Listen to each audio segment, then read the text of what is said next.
dengan pembahasan. Yang pertama, memahami apa itu ISO dan standarisasi internasional secara mendasar. Yang kedua, mengetahui landasan teori toko serta alat atau model yang digunakan dalam standarisasi.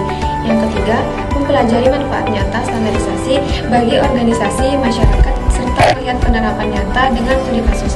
Yang keempat, menghubungkan ISO dengan manajemen operasional dan SDGs. Dan yang kelima, menjawab pertanyaan analitis mengenai pentingnya dampak, penerapan, tantangan, dan hubungan dengan keberlanjutan. Selanjutnya, konsep dasar ISO atau International Organization for Standardization adalah lembaga internasional yang berdiri pada 23 Februari 1947 yang bertugas menyusun standar global yang membantu produk, layanan, dan sistem agar lebih aman, andal, dan berkualitas tinggi. Untuk standar, yaitu dokumen yang menetapkan persyaratan, spesifikasi, panduan, atau karakteristik suatu proses atau produk. Untuk sertifikasi, proses penyusunan, menetapkan, dan menerapkan aturan atau pedoman yang disepakati bersama secara internasional. Tujuannya agar produk, proses, atau layanan memiliki kualitas, keselamatan, dan kompatibilitas yang sama dimanapun digunakan. Selanjutnya, ada beberapa teori. Yang pertama, teori keseragaman dan kompatibilitas. Menjelaskan bahwa standar diciptakan agar berbagai produk atau sistem dapat saling terhubung dan berfungsi dengan baik tanpa hambatan. Contoh sederhananya, jenis colokan listrik atau ukuran kertas yang dipakai di seluruh dunia. Yang kedua, teori efisiensi dan produktivitas. Dengan prosedur yang sama dan terstandarisasi, pekerjaan menjadi lebih cepat, hemat biaya, dan tidak perlu menciptakan cara kerja baru berulang kali. Hal ini mendorong peningkatan efisiensi dalam segala bidang usaha. Yang ketiga, teori pengurangan resiko dan ketidakpastian. Standar memberikan aturan yang jelas sehingga mengurangi resiko kesalahan, kecelakaan, atau produk yang tidak sesuai harapan. Konsumen dan produsen sama-sama lebih aman dan tenang karena ada jaminan kualitas. Selanjutnya ada teori perdagangan bebas dan integrasi ekonomi. Standar internasional menghilangkan hambatan teknis dalam perdagangan. Jika sebuah produk memenuhi standar ISO, ia dapat diterima dan dijual di hampir semua negara. Anggota perlu menyesuaikan berulang kali. Selanjutnya, untuk tokoh dan ahli, yang pertama ada W. Edward Deming, merupakan bapak kualitas modern. Ia mengembangkan siklus PDCA atau Plan Do Check Us yang menjadi fondasi ISO 9001. Jasanya besar dalam membangun budaya perbaikan berkelanjutan. Yang kedua, ada Joseph M. Juran, sebagai pionir manajemen kualitas. Ia memperkenalkan konsep Cost of Quality dan trilogi Juran sebagai perencanaan, pengendalian, dan perbaikan kualitas secara sistematis. Yang ketiga ada Philip B. Crosby sebagai pencetus zero defect, mengajukan prinsip bahwa kualitas tidak ada biaya cacat adalah pemborosan. Ide ini mendasari standar 150 produksi. Yang keempat ada Kaoru Ishikawa sebagai ahli kualitas Jepang. Ia menciptakan diagram Ishikawa atau fishbone sebagai alat analisis yang dipakai luas dalam audit ISO hingga saat ini. Selanjutnya ada tools dan model ISO. Yang pertama ada ISO 9001 yang merupakan manajemen kualitas. Sistem manajemen mutu untuk semua jenis organisasi, mendorong kepuasan pelanggan dan perbaikan berkelanjutan. Yang kedua ada ISO 14001 yang merupakan manajemen lingkungan. Membantu organisasi meminimalkan dampak lingkungan, mematuhi hukum, dan terus meningkatkan kinerja lingkungan. Yang ketiga ada ISO 45001 yang merupakan K3 atau keselamatan kerja. Ini merupakan standar untuk mencegah cedera dan penyakit akibat kerja, menciptakan tempat kerja yang lebih aman dan sehat. Yang keempat ada ISO 27001 yang merupakan keamanan informasi untuk melindungi aset informasi dari ancaman cyber dan kebocoran data melalui sistem manajemen keamanan informasi. Yang kelima ada ISO 22000 yang merupakan keamanan pangan. Ini menjamin keamanan rantai pasokan pangan dari pertanian hingga meja makan konsumen. Dan yang terakhir ada ISO 31000 yang merupakan manajemen risiko. Ini merupakan kerangka kerja dan panduan untuk mengelola risiko di semua jenis organisasi secara terstruktur. Selanjutnya, studi kasus nyata PT Pertamina atau Persero ISO 14001 dan ISO 45001. Pertamina mengimplementasi ISO 14001 untuk mengelola dampak lingkungan operasi migas dan ISO 45001 untuk keselamatan ribuan pekerjaan di seluruh Indonesia. Hasilnya, penurunan insiden kerja signifikan, insiden K3 turun 40%. Selanjutnya PT Unilever Indonesia ISO 9001 dan ISO 14001.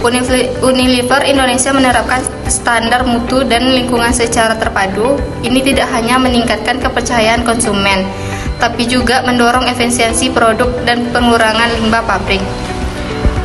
Limbah produksi turun 25%. Selanjutnya, analisis kelompok. Mengapa konsep ini penting? Standarisasi adalah bahasa universal bisnis. Tanpa ISO, setiap negara memiliki aturannya sendiri, perdagangan global akan hancur. Produk bisa berbahaya dan konsumen tidak terlindungi. Apa dampaknya jika tidak diterapkan? Produk bisa gagal di pasar ekspor, konsumen mengalami kerugian, lingkungan bisa rusak, dan kecelakaan kerja meningkat. Reputasi perusahaan bisa hancur dalam sekejap. Bagaimana penerapannya di Indonesia? Indonesia melalui BSN, Badan Standarisasi Nasional, mengadopsi standar ISO sebagai SNI. Banyak BUMN dan perusahaan swasta besar telah bersertifikasi, namun UMKM masih perlu berdampingan lebih. Apa tantangan implementasinya? Biaya sertifikat yang mahal, kurangnya SDM terlatih, resistensi perubahan budaya, serta dokumentasi yang ketat menjadi hambatan utama bagi usaha kecil dan menengah. Apa hubungan dengan sustainability?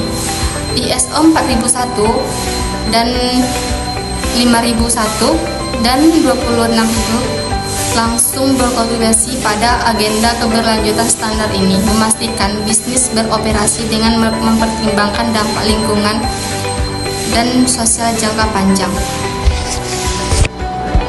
Selanjutnya, hubungan dengan manajemen operasional. 1. Menjamin konsistensi kualitas. Manajemen operasional bertugas mengelola proses produksi atau layanan. Standar ISO memberikan aturan agar setiap hasil kerja selalu sama dan kualitasnya tidak berubah-ubah dari waktu ke waktu. 2. Meningkatkan efisiensi dan mengurangi pemborosan. Standar mengajarkan cara kerja yang paling tepat dan hemat sumber daya. Ini sangat sejalan dengan tujuan manajemen operasional untuk memproduksi barang atau jasa dengan biaya terendah namun kualitas terbaik. 3. Memudahkan perencanaan dan pengendalian.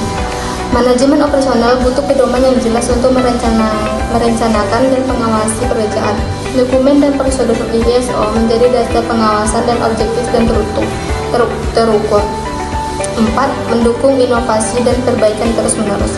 Standar ISO tidak kaku dan tertutup, justru mendorong perbaikan setiap hari. Hal ini selaras dengan tujuan manajemen operasional untuk terus berkembang dan beradaptasi dengan perubahan zaman. Selanjutnya, hubungan dengan SDGs, ISO, dan 17 Pertuangan Berkelanjutan SDGs, PBB saling mendukung. Berikut keterkaitan langsung beberapa standar ISO. ISO 14001 iklim dan ekosistem darat, mengelola dampak lingkungan bisnis, mengurangi emisi karbon, dan menjaga ekosistem. ISO 5001 energi bersih dan terjangkau, mendorong efisiensi energi dan transisi menuju sumber energi yang lebih bersih dan berkelanjutan. ISO 22000 tanpa kelaparan, menjamin keamanan pangan di seluruh rantai pasok dari lahan pertanian hingga meja makan. ISO 26000 CRS dan kemitraan global, panduan tanggung jawab sosial organisasi untuk berkontribusi nyata pada pembangunan berkelanjutan. ISO 45001 pekerjaan layak menciptakan lingkungan kerja yang aman dan sehat untuk semua pekerjaan tanpa terkecuali. ISO 37001 keadilan dan institusi kuat, standar anti penyuapan yang mendorong transportasi dan akuntabilitas dalam tata kelola organisasi. Selanjutnya, kesimpulan. ISO bukan sekedar sertifikasi di dinding, ia adalah komitmen nyata sebuah organisasi terhadap kualitas, keamanan, dan keberlanjutan yang terukur. Standarisasi internasional menciptakan bahasa bisnis yang universal, membuka pintu pasar global, dan membangun kepercayaan konsumen di seluruh dunia.